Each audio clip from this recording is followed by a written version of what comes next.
Madam, বারে বারে ultrasound করলে কি বাচ্চার কোনো ক্ষতি হবে কিনা?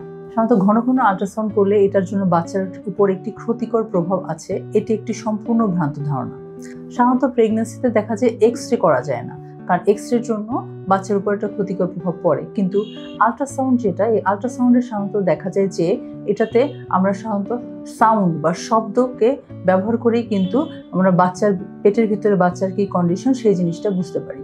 এবং এটার মধ্যে যেহেতু কোনো রেডিয়েশন নেই এবং এটা কিন্তু বাচ্চার উপরে কোনো ক্ষতিকর প্রভাব নেই, তাই আমরা যখন প্রেগন্যান্সিতে আল্ট্রাসাউন্ড করতে বলি আপনারা নিশ্চিন্তে কিন্তু প্রেগন্যান্সিতে আল্ট্রাসাউন্ড করতে পারেন।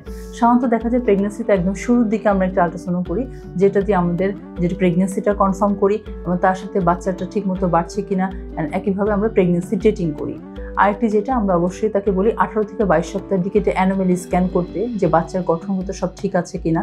এছাড়া আমরা 28 থেকে 32 সপ্তাহের দিকে একটি গ্রোথ স্ক্যানের কথা বলি, বা লাস্ট অফ অল আমরা হয়তো 36 সপ্তাহের পরে একটা আল্ট্রাসাউন্ড করে ডিসিশনে চলে আসতে পারি যে আমরা কবে তার ডেলিভারি প্রসেসে চলে আসব।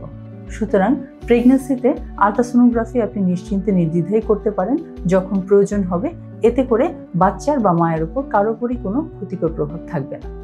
ভালো থাকবেন।